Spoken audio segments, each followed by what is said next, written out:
Price is not your value.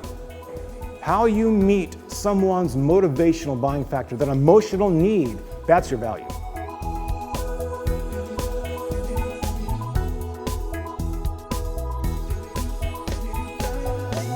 Thanks a lot.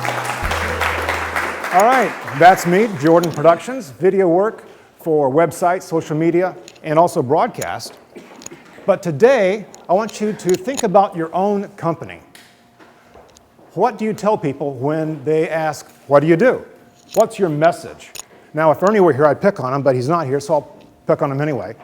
If Ernie is asked, what do you do? He would say, oh, I have a painting company, paint homes, commercial properties. Nothing wrong with that. That's what he does. But I want you to think differently about your company today. Think below the surface. Think of the why someone buys your product. Get into the mind of your customer. Why do they buy it? There's a reason. And it's not just the facts of what you do. There's a motivational factor, and that's what I call this, the motivational buying factor of why someone buys your stuff. And it's emotional. Everybody wants to feel good. If you felt good yesterday, you want to feel good again today. If you feel bad today, you want to feel good later today or tomorrow. You want to feel good. So all of these motivational buying factors, they're good feelings. People want to feel good about what they buy. There's 3 here I've got.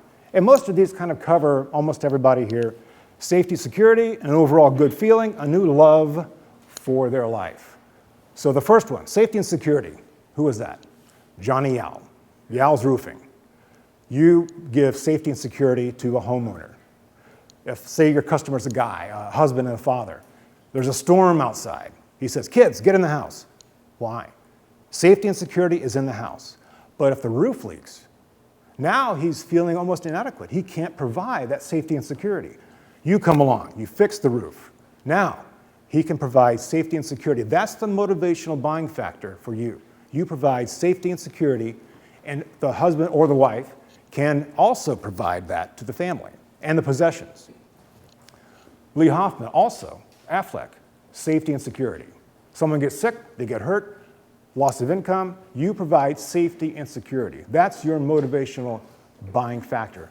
The same one, completely different businesses. An overall good feeling. I'll pick on Ernie again. He's a house painter.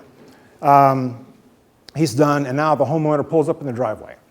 He looks at the house. Now, normally, he would just get out of the car and go in the house. This time, he stops. He looks at that house. He says, oh, this looks great. It looks like a new house. It looks brand new. He feels good about that buying decision. His family feels good. If it was his business, his location, his employees would feel good. They would feel better. They'd feel energized. They would feel like a new beginning for their business. Now, a new love for your life. That's a deeper one.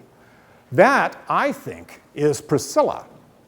Yes, Andrea Lauren Interior Designs, establishing a new love for their life. They deal with houses that are very big. They entertain a lot. They might have several social events a year. They're probably a CEO of a large company. So there's a lot of activity in their house, families, holidays, business events. Eventually, the house kind of gets a stale feel. It's been so long, several years, they want a new look. The house is very important to these people. A lot of activity. It's not just a place to live. It's a place to almost conduct their business and establish their lifestyle. Now they have a new look because Priscilla's there. They have a new love for their business, their life.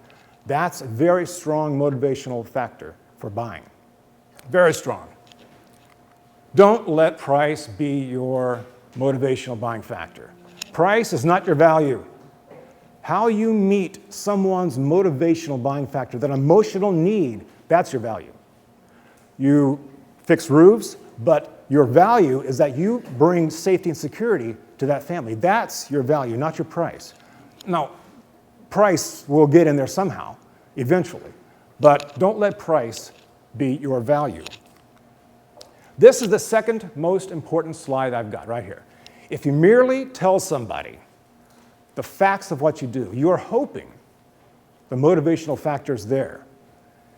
It kind of is, it's kind of in the subconscious, but you have to bring out the motivational buying factor when you tell your message. You have to bring that out.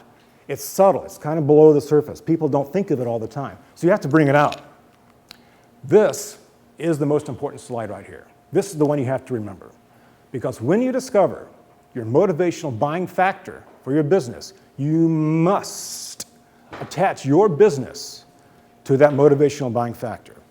When you think safety and security, Yale's roofing. The two become one, it's a marriage. Affleck. When you think Affleck, safety and security, the two are one, it's a marriage. You can't separate the two. That's motivating buying factor. Now, you may be wondering, why am I telling you this? This is my 8 minutes. I should be telling you how wonderful I am. Well, the question is easy, and it's an easy one to answer. This is how I produce a video. I discover your motivational buying factor. I make sure that that message, that emotional need that your customers have, is met through whatever you do as a business. I weave that message into the message of your company. You've got to be subtle. You can't be blunt about this. Then it gets kind of corny. But you have to weave that message, and you have to show that you can establish that need.